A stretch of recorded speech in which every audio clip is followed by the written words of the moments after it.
Brought to you by TechnoSpark 20 series smartphones. I'm superhuman.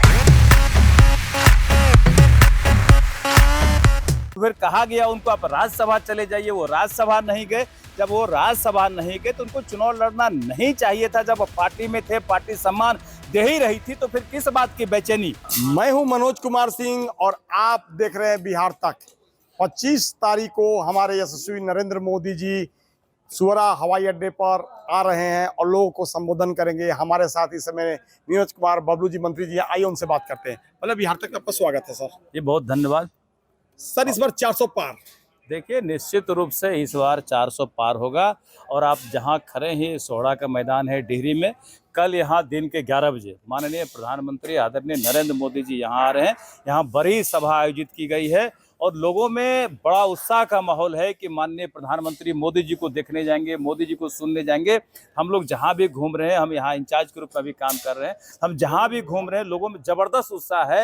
यहाँ लाखों की संख्या में लोग आने वाले हैं और उनके साथ माननीय हमारे केंद्रीय मंत्री आर.के. सिंह जी हैं, यहाँ के जो स्थानीय कैंडिडेट भूपेंद्र कुशवाहा जी हैं, बगल के कैंडिडेट शिवेश राम जी हैं, कई मंत्री हमारे यहाँ आ रहे हैं जो स्थानीय हमारे राज्य के मंत्री हैं, कई हमारे सांसद हैं, कई विधायक हैं। तो बड़ी संख्या में हमारे नेता भी आ रहे हैं और लाखों की संख्या में यहाँ लोग आ रहे हैं। लोगों में एक उत्साह का माहौल देखने को मिल रहा है कि मोदी जी को सुनने जाएंगे, मोदी जी को देखने जाएंगे और मोदी जी को तीसरी बार प्रधानमंत्री बनाएंगे। देश में 400 पार करेंगे और बिहार में 40 का 40 सीट जीतने वाले हैं। और मैं स्पष्ट तौर पे कहना चाहता हूं कि जैसे पिछली बार आरजेडी का खाता नहीं खुला था, इस बार भी बिहार में आरजेडी का खाता नहीं खुलेगा। इसकी गारंटी है, मोदी की गारंटी है कि हर हार में बिहार में हम लोग 40 का 40 सीट जीतने वाले। अच्छा, विकास जो गंगा बह रही है और कितना आगे इसको ले जाएंगे आप लोग? देखिए, निश्चित रूप से आप देख रहे हैं कि पूरे देश में विकास की बयार बह रही है, पूरे राज्य में विकास हो रहा है। यहाँ तो डबल इंजन की सरकार है, हर क्षेत्र में काम हो रहा है। और विकास के साथ साथ जो धर्म के क्षेत्र में काम किया गया है,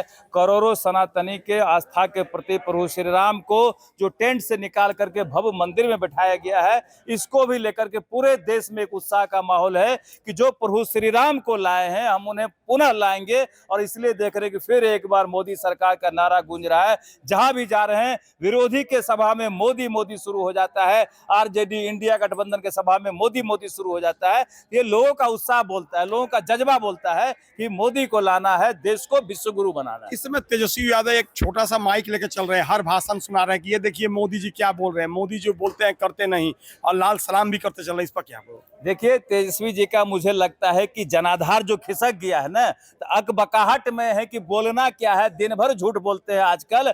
मोदी ही एक ऐसे नेता हैं जो उन्होंने वादा किया उसका 95% पूरा करने का काम किया, चाहे वो 14 का चुनाव हो, चाहे 19 का चुनाव हो।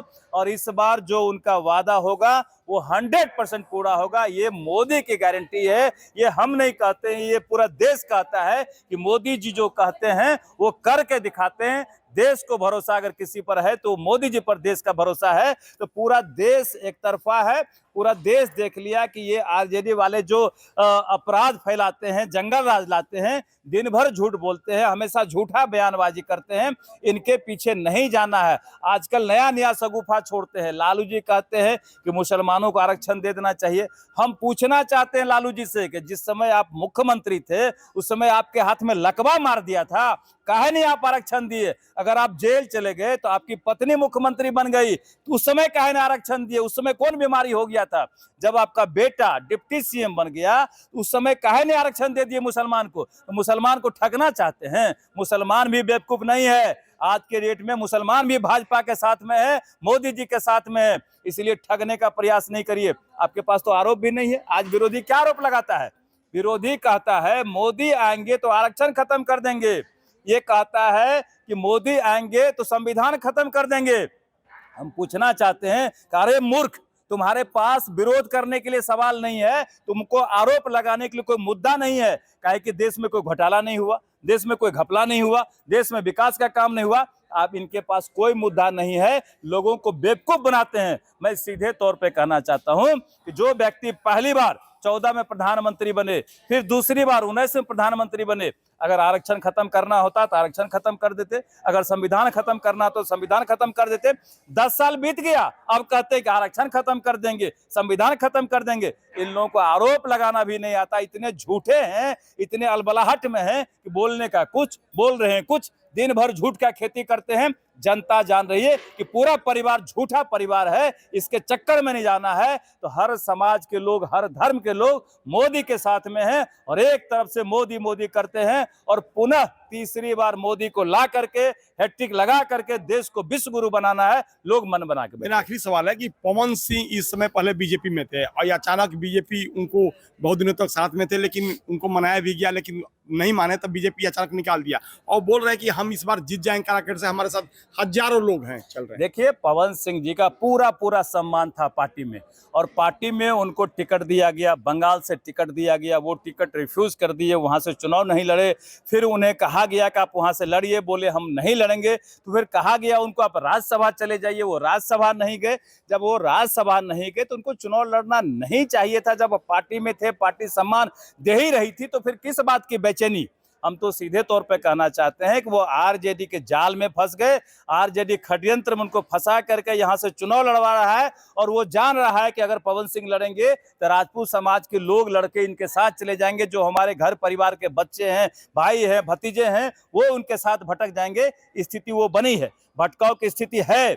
लेकिन मैं पूरे तौर पे कहना चाहता हूं कि लोग धीरे धीरे समझ रहे हैं इस षड्यंत्र को और षड्यंत्र का पर्दाफाश हो रहा है। लोग पुनः अपने घर में एनडीए में आ रहे हैं। पवन सिंह स्टार हैं, हम मानते हैं कि स्टार हैं, लेकिन यहाँ पर देश का सबसे बड़ा स्टार कोई है तो उसका नाम नरेंद्र मोदी है। उससे बड़ा स्टार कोई नहीं है और हमारे नरेंद्र मोदी जी पुनः जीतेंगे। हम तो कह रहे पवन सिंह को शुभकामना देते हैं कि आप फिल्म स्टार हैं, फिल्म में आप नाम करिए दुनिया में, आपका नाम दुनिया में रोशन हो, आप सबसे बड़ा स्टार बन जाइए, हमारी शुभकामना है। लेकिन षड्यंत्र के जाल से बाहर निकल जाइए, आरजेडी के षड्यंत्र में फंसे हुए हैं, बाहर निकलिए, तब आपका इज्जत बचेगा। नहीं तो सारा काम खत्म हो रहा है। एनडीए हर हाल में जीतेगी और बाकी कहीं वोट नहीं जाएगा, इसकी गारंटी है। मोदी जी पुनः प्रधानमंत्री बनेंगे, इसकी गारंटी है।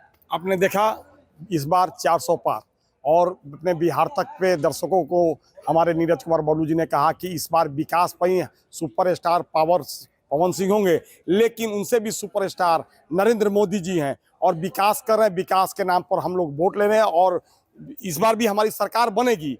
और सबसे बड़ी चीज है कि लोग जो मुस्लिम भाई भी हैं वो भी षड्यंत्र में न रहें, मोदी जी बीजेपी के साथ में हैं। अपने कैमरा पर्सन मृणाल किशोर के साथ मनोज कुमार सिंह, बिहार तक, काराकाट लोकसभा।